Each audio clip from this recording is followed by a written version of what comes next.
when we first got to Bolivia, it wasn't really a thought that we were going to adopt, because we went to Bolivia as missionaries. We followed God's call there, and it's something that kind of happened over time, something that really was, I guess, not planned, because we didn't think it was possible.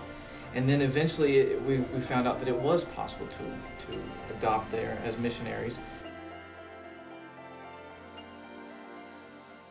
Little Fox cuddled up to Mama Fox one night and said sleepily, "Mama, tell me again about the day I came home."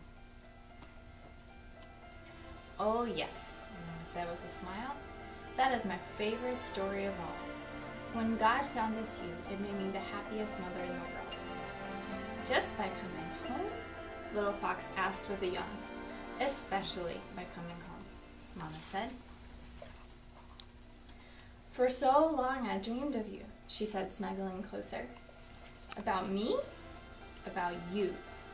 I dreamed of how you would look, smell, even what you would sound like. And every day I thought of how wonderful it would be to hold you in my arms." "And then I came?" "Oh no. No matter how much I prayed it would happen, I still had to wait." "You waited and waited and waited and waited. But I knew that someday you'd arrive, when God would find us you."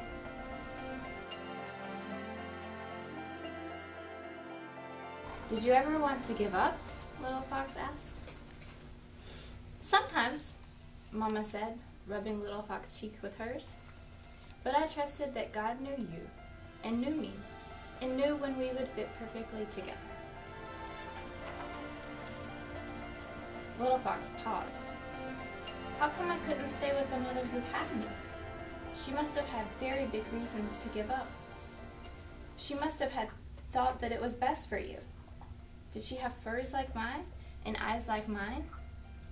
"Most likely," Mama smiled softly. "She must have been as beautiful as you are handsome." "I think she prayed like crazy that you would be safe, Little Fox. I think she prayed for me as much as I prayed for her." Mama's voice got all whispery, and God answered both our prayers. "I came then to you?" Mama nodded, happy tears in her eyes.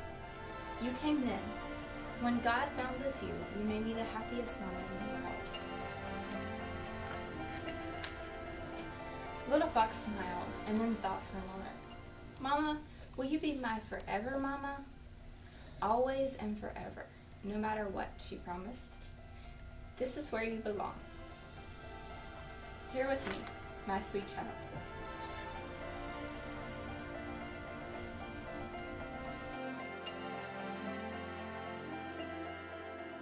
The best gift in the whole wide world.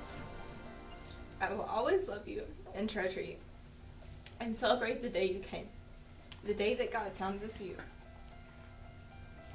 Mama Fox tucked Little Fox into bed, and he giggled through her last kisses. They said their prayers and whispered, amen, just like they always did. Little Fox was glad that he had a cozy home, and good food, and a mama who loved him very, very much. And he went to sleep, dreaming about the day he came to the big woods and first smelled his mama and knew that he was loved and finally was home. "When God found us you," Mama Fox whispered in his dreams, "you made me the happiest mama in the world." We prepared for this day, for his baptism. We thought a lot about what does baptism mean into the family of God from an adoption perspective.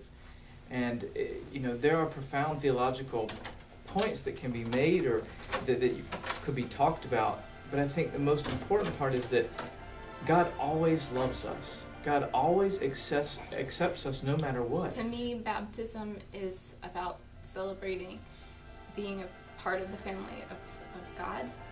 It's about letting your light so shine so that others can see Christ's good works in your life. And about living your life in a way that God's love is shared with everyone. But you all here at St. John's, through Ever's baptism, are adopting us. You're adopting our family. And for that, we know that God's family is so much bigger than just one little house or one little group of people. It can expand continents and languages and cultures. And no matter where we go, we know that God loves us and God accepts us and calls us. So. You are